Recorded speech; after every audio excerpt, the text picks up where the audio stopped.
5, 4, 3, 2, 1. Mary Edwards Walker by Brianna Tan and Ethan Sun. Mary Edwards Walker was born on November 26, 1832 in Oswego, New York to parents Alva and Vesta Walker, and died on February 21, 1919. Out of 7 children, Walker is the youngest. She was thought to be independent by her parents from a young age, making her stand out for her strong character as a child. Walker's parents influenced her to become a free thinker and to break stereotypes as a woman. Walker typically worked around her parents' farm and did tasks that required heavy lifting. She also became very interested in the medical field after reading many medical literature books that her father had. Since heavy lifting and finding interest in medical information were usually work for men, it showed that from a young age, Walker already ignored the stereotypes made for women. The school she went to, Foley Seminary, stressed the importance of social reforms, which helps Walker's willpower to overcome all odds. Walker opposed the clothes that women typically wore and took part in an emerging dress reform in the United States. Long skirts and tight corsets were not appealing to Walker, since she thought they were uncomfortable to wear and too restrictive to move in. She disliked these clothes, which were deemed acceptable for women by society. She tested out various skirt lengths and designs while wearing men's trousers underneath. However, this did not come without criticism. She was arrested multiple times for disturbing the peace and for masquerading as a man. As a schoolteacher, she was followed by a group of men who threw eggs and other objects at her. Other students in Walker's medical school shamed and teased her for the way she dressed. Besides all this, she still took pride in the women dress reform, even writing that the greatest sorrow from which women suffer today are those physical, moral, and mental ones that are caused by their unhygienic manner of dressing. Walker wrote her opinions to a woman's journal, The Sibyl, a review of the tastes, errors, and fashions of society, detailing the systematic and restrictive problems of women's clothes. Her take on dress reform influenced many others, and she was seen as a prominent figure among women physicians and feminists. During the 19th century and early 20th century, education for women was not thought highly of, unlike for men. As a result, when she opened a private medical practice in Columbus, Ohio, with her husband, Albert Miller, who was also a physician, the business did not flourish and ended up crashing. As a woman, Walker was not trusted as a physician, even though she had earned a Doctor of Medicine degree in 1855 from Syracuse Medical College in New York. In addition to the end of her private practice, the marriage between her and Albert Miller ended in 1869. When the Civil War started, Walker had originally wanted to be a physician in the U.S. Army.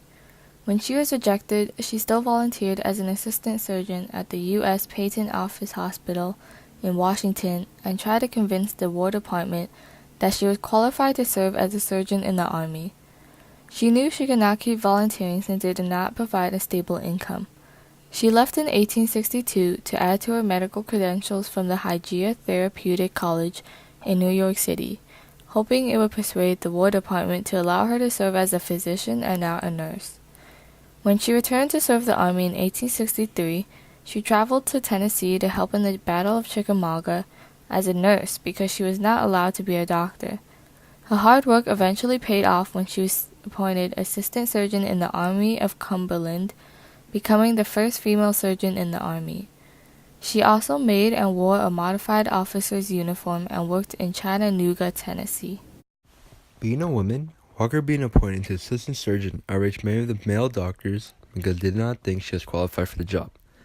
Subsequently, she had to wait for official appointment to be an assistant surgeon with a lieutenant rank after having her medical qualifications reviewed.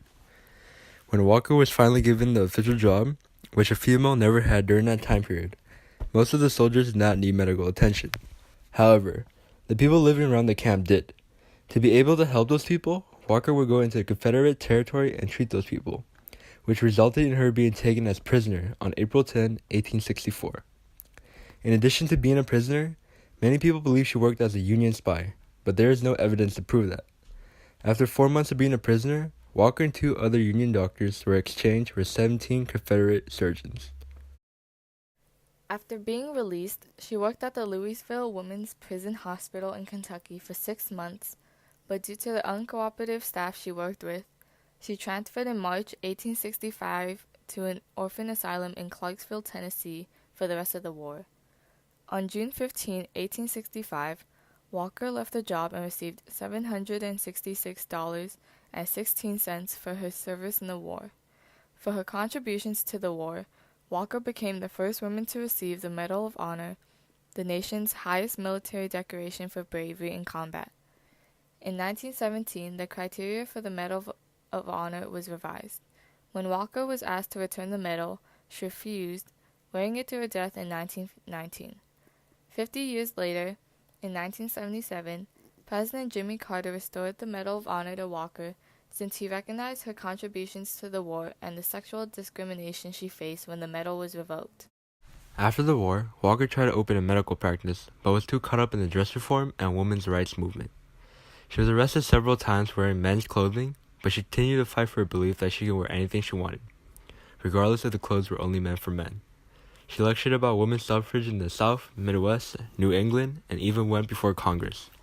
Walker made her point to Congress that it was a natural right for women to vote, and that Congress just needed to pass laws enabling women to vote. After many ineffective years of trying to support her stance, Walker gave up on her movement, but still attended suffrage conventions and gave out her books about women's suffrage. Walker died due to natural causes at her home in Oswego on February 21, 1919. Her burial was in Oswego, New York at the Rural Cemetery. 1 year after Walker's death, the 19th Amendment to the United States Constitution was passed, which gave the right for women to vote.